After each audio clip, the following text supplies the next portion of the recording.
Docteur Omar Cissé, le maire de la ville de Rufisque. Et nous sommes réunis dans le cadre du lancement des travaux de la tranchée de Arafat 3. Mais vous avez vu depuis hier, nous sillonnons la ville pour lancer des travaux de voirie, de route. Hier, on a fait les quartiers de Guymrit, de Kerikao, de Arafat 2 aussi.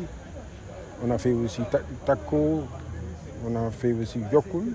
Et on a inauguré la rue Jules Ferry, qui est une rue en béton armé. Donc hier, c'était une journée consacrée à la voirie. Aujourd'hui, nous avons démarré l'après-midi, mais c'est pour travailler sur l'assainissement, qui est aussi une autre problématique dans cette ville. Vous avez vu, on a commencé par Arafat 1, où nous avons lancé des travaux d'extension du réseau d'eau usée. Et nous sommes là, ici, à Arafat 3, où nous comptons démarrer les travaux sur la tranchée de Arafat 3, qui est une vieille doléance. Donc vous comprenez que nous sommes tout heureux de pouvoir avoir les moyens cette fois-ci de démarrer ce travail-là qui sera sur 2 phases. Donc nous savons que les populations sont vraiment mobilisées autour de ça, les délégués des quartiers, le conseil de quartier, les imams, les femmes qui sont des responsables des relais, ainsi de suite, tout le monde. Ici je suis avec la commune de Rufisque-Est qui est là aussi à côté, avec les adjoints au maire, avec aussi le coordonnateur du programme d'assainissement liquide municipal, M. Samb, qui est là, avec le directeur de service technique. Vous savez que la ville de Rufisque a mis en place un programme d'assainissement liquide municipal depuis 2024-2028. Parce que bien sûr, tout le monde dit que l'assainissement n'est pas une compétence transférée. Mais comme je répète souvent, nous sommes assignés cette compétence. Parce que nous savons qu'on ne peut pas travailler pour Rufisque sans toucher la question de l'assainissement. C'est pourquoi, depuis lors, nous agissons beaucoup sur l'assainissement. Nous avons expérimenté le projet à Tcholen Pouyen, à Goumri Darou Khodos, Dar Rahman, sur le canal du marché, sur les rigoles de Ademlo, et ainsi de suite. Et nous avons mis en place donc un programme Palme qui est assez solide, assez robuste. Vous avez vu que l'année passée, on a élargi l'exutoire du canal de l'Est, c'est ce qui a permis d'éviter les inondations dans le centre-ville cette année. Aujourd'hui, nous allons enclencher avec l'extension du réseau d'eau UC à Arafat 1 et aussi l'aménagement de ce canal-là, qui est une très vieille doléance, je disais. Nous allons aussi prochainement visiter le canal Capet qui est en cours de réalisation dans le cas du Palme. Donc vous comprenez que nous sommes très satisfaits d'avoir pu démarrer tous ces travaux, dont certains sont même à un niveau, par exemple, le canal de la rue Jules Ferry a été presque réalisé en peu de temps. Là, hier et aujourd'hui, nous avons mobilisé à peu près 900 millions que nous allons injecter autour de ces 4 à 5 mois pour impacter beaucoup la question de la mobilité à travers la voirie et aussi impacter significativement la question de l'assainissement.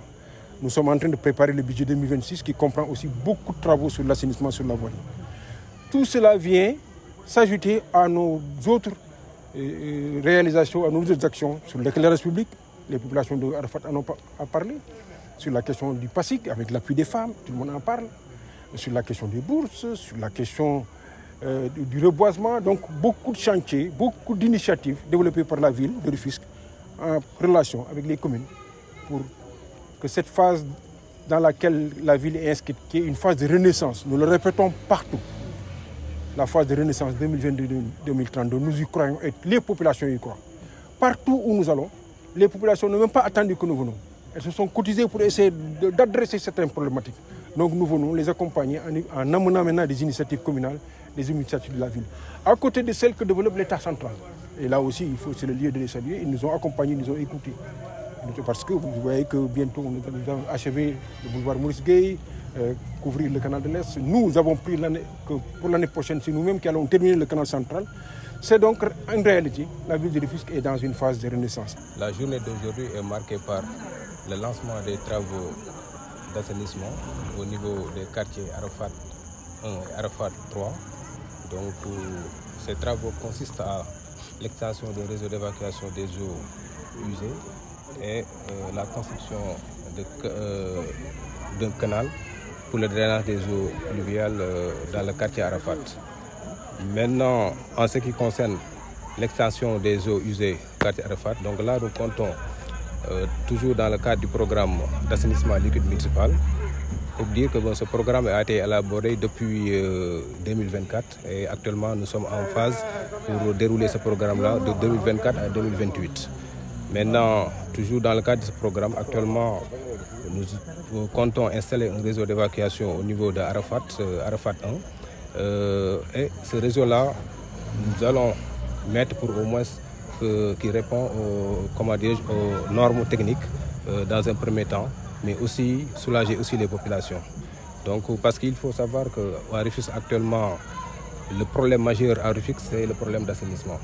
Donc il y a pas mal de quartiers et que la population augmente, mais parallèlement, les réseaux d'assainissement ou bien les réseaux d'assainissement sont insuffisants par rapport au nombre de quartiers ou bien par rapport au nombre d'habitants. Donc ce réseau-là va soulager les populations riveraines effectivement, mais aussi parce que nous savons aussi que actuellement le coût de la vidange est trop cher. Chaque ménage qui au moins 1 à 2 fois dans le mois pour payer 25 000 à 30 000 francs le coût de la vidange, ça coûte trop cher. Donc actuellement, c'est pour cela que nous sommes en train de dérouler, d'étendre les réseaux d'évacuation. Et que là, donc, pour vous répondre, pour revenir à votre question, donc là, cette journée-là, en fait, ici à Arafat, donc nous aurons installé, mettre un réseau d'évacuation, en plus et raccordé à des antennes. Nous allons aussi raccorder des antennes, voilà, c'est-à-dire pour amener les ruelles, n'est-ce pas, dans le réseau. Maintenant aussi, pour l'autre phase, c'est le drainage des eaux pluviales. Là, c'est au niveau du quartier Arafat 3. Donc là, comme on a l'habitude de le dire, à chaque fois, c'est la zone d'eau ou bien la zone de passage d'eau que nous appelons communément la tranchée d'Arafat 3. Pourquoi cette tranchée-là joue un rôle important dans le réseau de drainage des eaux pluviales dans la ville de Rufisque. Maintenant, vu cette situation-là, à chaque fois, chaque hivernage, les populations sont confrontées, sont dans des difficultés, n'est-ce pas? Il y a des problèmes d'inondation, mais aussi l'accès pour entrer dans les maisons ou bien pour pénétrer dans le quartier devient de plus en plus difficile. Raison pour laquelle la maire a instruit les services techniques, à savoir la direction des services techniques, mais aussi le coordinateur du programme d'assainissement, venir étudier et voir ce qu'il faut mettre comme canal pour pouvoir soulager les populations. Raison pour laquelle nous avons confectionné le dossier avec, les procédures qu'il faut pour au moins, voilà, attribuer ça à l'entreprise et que là, l'entreprise a été choisie, ou bien les 2 entreprises ont été choisies, n'est-ce pas? Donc là, nous comptons cessamment, dans les plus brefs délais, démarrer les travaux, raison pour laquelle nous sommes là aujourd'hui pour lancer, n'est-ce pas, et sensibiliser les populations pour qu'elles accompagnent les entreprises qui seront sur place. Parce que sans l'apport des populations ou bien sans la collaboration des populations, les travaux peuvent être difficiles dans l'exécution.